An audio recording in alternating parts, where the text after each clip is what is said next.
Hello, everyone. This is the UAP Medical Coalition speaking once again with Nate. He's going to reintroduce himself, and we're going to be talking today about providing support for experiencers from his perspective. Nate, please let people know again who you are. Yeah, I'm Nate Vallo from Cleveland. Had an experience in 2018 that pretty much sent me on the course that I'm here today. How did you end up in the role of helping experiencers? Can you elaborate on that again, please? Yeah. So after our experience, it was just resources to try to first of all report what we seen because it's the most extraordinary thing you've ever seen in your life, and you want to share it with someone. Um, and not to mention the implications for I know national security is thrown around a lot, but it's the truth.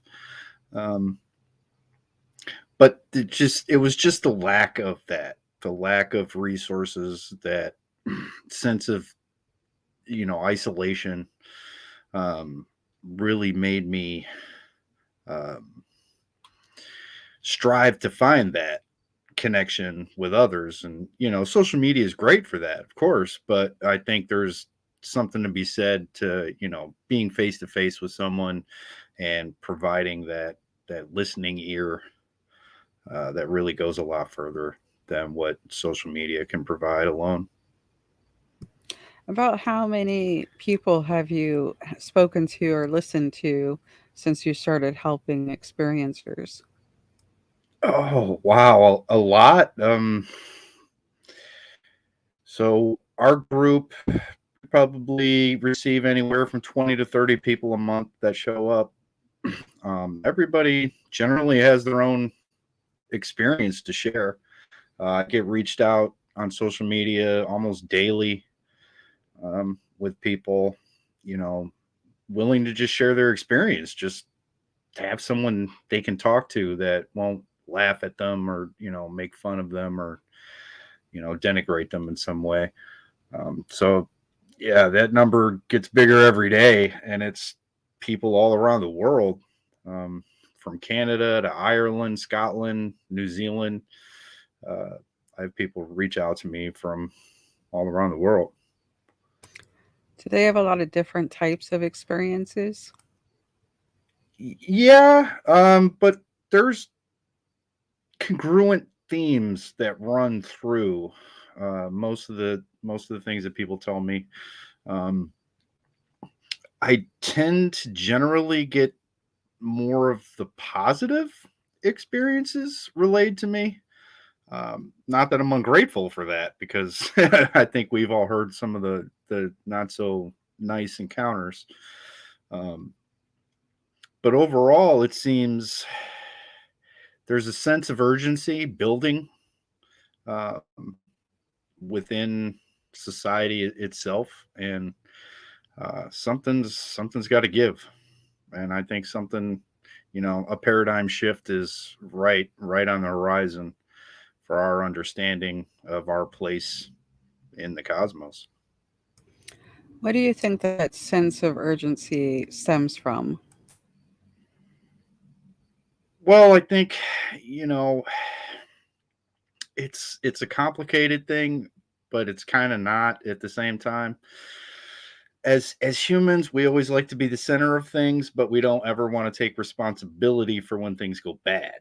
Um, I think we're kind of at a point in our societal development to where the threat of war is real. It hasn't gone away. We haven't seemed to learn that lesson, that it's bad and we shouldn't do it. So there's that front. There's a seemingly moral bankruptcy that's afflicting people, where they just feel entitled to say some really repugnant things about each other. Um, and that has an effect spiritually, for everyone around you, even if you don't think it affects you, it's affecting you. Like, um, it's being pushed on us that everything's falling apart, and we should focus on all the negativity. I get a lot of that as, ratings driven, or monetization, or whatever this next sensational headline is that gets all the likes and views and whatever. But we've come so far doing that it's come to a point where there's not really much left on that rope to go before we run out of line. So So I do you think don't think it's okay. I was gonna ask if you think any of the people speaking to you feel a sense of urgency comes from an imminent event or something like that, like a feeling like something's going to happen. well, I occasionally I'll get the dates. People will give me dates and stuff, but yeah, historically speaking, that's probably not a good idea to hang your hat on a date, because that date will come and go, and then you're left with egg on your face. Um, but I think it's more. It I never thought we'd get to the point where there'd be open congressional hearings on this topic, where senators and congressmen and women are taking this extraordinarily seriously, which they should have done for a long time. Um, so it's moving fairly quickly, much quicker than I expected to see in my life. Um, so whether or not there's an agenda, I have no clues to that, but just through my own experience, it's, the tension in the air is palpable. Do you think that having the hearings, and we've had 3 of the varying types, of course, Yeah. Yeah. and of course, NASA's study is going to drop in a day. Do you think having the hearings has put people in a position where they feel like they have to speak about their experiences? Not necessarily seen an uptick. The stigma is still there. We're, trying to overcome that, one person at a time. I invite people all the time to our meetings that have never had an experience, um, and just think the whole topic is rubbish. Come and listen. Listen to what people have to say. Listen to what they think, and maybe you'll have a new perspective about how to handle it. Because for us that have been close enough to where we could say unequivocally in our minds, it's here, it's real. There's no denying it. Not everybody has had these experiences, and so as an experiencer, it's frustrating, trying to convince people. But our goal shouldn't be to convince anyone. I don't need to convince anyone that my table is a table. Um, it is what it is. If you don't believe it's a table, then you're well within your rights to do that. Um, but at least try to gain a perspective of what other people are thinking and viewing and understanding. I do the same. I listen to the naysayers, and people that I even myself debunk things that are obviously false, because it's just the right thing to do. I mean, lying to people never gets you anywhere. I feel like the UFO community is very good at debunking itself and like evaluating videos and determining, the Yeah. origin and things like that very, very quickly. They're very good at policing themselves, is what I've Overall, noticed. yes. Yeah. So since you're here today to talk about helping experiencers and providing them with support, what are some things you would suggest to someone who is also stepping into that role and wants to help? Um, Compassion and understanding, um, is paramount. Patience. Uh, Despite the fact that I've had experiences, I still hear stories that I, I may not believe that. but they sincerely do. So I'm not here to judge anyone, based on their experiences. And I highly recommend that everyone follow that with just about everything in their life, really, not just UFO stuff, but with each other. Just we don't listen enough, I think, as people anymore. Like we all want that 10-second TikTok video. We got 10 seconds. So if you can't give me the information in 10 seconds, my attention span is over. I think we need to be exhibit the patience and listen, just truly listen.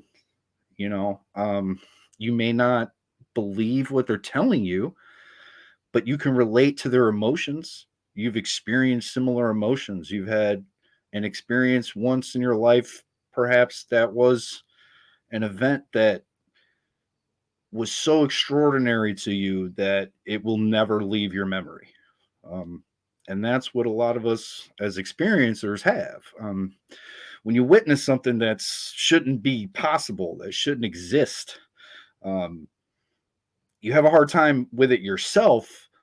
So when someone opens up to you, that's a huge step for them, and unfortunately, a lot of people get the door slammed right in their face by their own family, their loved ones, and it's a shame. So that's why I know it's a little grassroots movement, but we've been around since 1952, um, and I've just stepped up as the president. So I'd like to see it grow, and our doors are always open. My contact information hasn't changed. It's all the same. I'm here whenever someone needs to reach out. Um, and again, I hope that more people follow in that footsteps and bring something similar to their own communities. Because I had a man cry at a meeting because he didn't realize that our group existed, and when it did, and he was brought to tears just for us being there, right? So there's a lot to be said for just being present. Okay, so be available, be present, be patient, and listen and hold judgment. Those are the things I've gotten so far, and those are all really important, I think, anyway, and just dealing Yeah, with other human beings. One thing that we always forget is you can never understand another person's life or experiences unless you've lived it, and I mean exactly as them. right. Every single person is very different. And the same situation is not necessarily something that everyone will respond to the same. So, It's true. um, so what do you feel like has been most helpful for people reaching out for assistance? Um, I try to give them resources to if they're in a bad way, and they, you know, I'm not a therapist, but I'm lucky enough to know some that are open minded enough to where you're not immediately labeled as schizophrenic and whatever other diagnoses they want to associate with that, because their event is most likely real. It happened to them in their eyes, right? So you gotta you gotta treat it as such. And so I try to, I'll send them your way to the UAP Med. Some of my therapist friends are open to new clients, so I try to give people that support that just really kind of is left to us civilians to handle, right? Like it's a shame that more people aren't taking it as seriously as they should, especially with today's current revelations in the topic. But it's been a long road and got a long way to go. And you guys got one more player here. I'm here, so I'm not going anywhere. And I just want to. I got nothing else, so I'm gonna help as many people as I can. Well, I truly appreciate that you're doing that, Nate. You've also been very helpful for myself in the journey that I've had. And for people who are not aware, Nate is my moderator on Facebook. Yeah. Gotcha. Yeah, he's the only one who was willing to do it, by the way, out of all the people on that Facebook group and page. That's pretty cool. And it's just great that you're just kind of doing everything you can to help. I wish more people would step up and be like that. So do you have any final words of advice for people who want to help experiencers? Again, just listen and suspend your disbelief. Um, Mostly experiences, we don't care if you believe us, to be quite honest and frank about it. Most of us aren't here to try to convince you, we're under an invasion. There's little green men running around. Like, no, we had an event that happened to us in our life, or maybe several times throughout our lives, and we don't know what to make of it. And we just want to, share it. Um, a lot of times at great risk.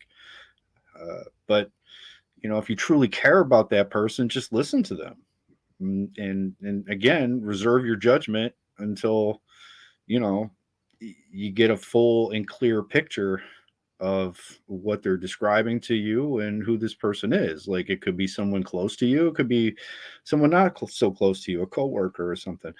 But the same rules should apply, that you should, employ your listening cap, put your listening cap on and just listen. Don't make, snide remarks or judgments off the fly. And if you believe that person requires, um, a professional, then express that to them. Say, hey, I think you should probably talk to this person. You can be true to who you are and what you believe without being mean or denigrating to another person. I have friends, we're polar opposites, complete opposite people, and yet we've been great friends for 20 plus years, because it's not really, it shouldn't be a monumental task to live live life love or whatever. Like, you got it slapped all over your house, do it. you know uh, so my advice is just, yeah, just to listen and be there for your person. If you really care about that person, show them by just listening and giving them that ear and that attention that they're wanting from you.